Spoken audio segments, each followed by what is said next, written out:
Ang pagpasok ni Iana sa mundo ng entertainment ay bahagi rin ng impluwensya ng matagumpay na karera ng kanyang aktres na ina na si Angel Aquino.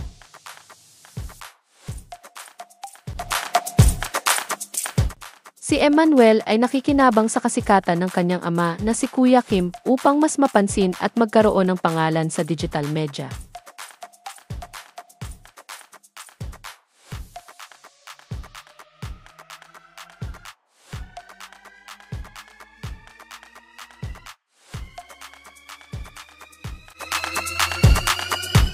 Nakamtan ni Inigo ang maagang pagkakataon sa musika at pag-arte dahil sa pangalan at kasikatan ng kanyang amang na si Piolo Pascual.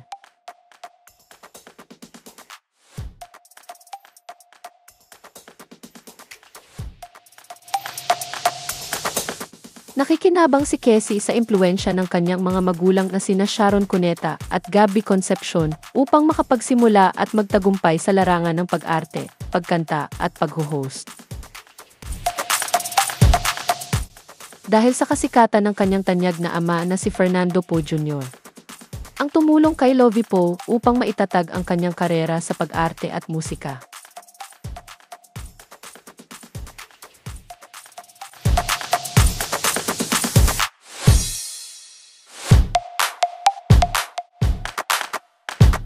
Si Juliana Gomez ay isang pambansang fencer ng Pilipinas, kampiyon sa UAAP at anak ng mga kilalang personalidad sa showbiz at politika na sina Richard Gomez at Lucy Torres Gomez.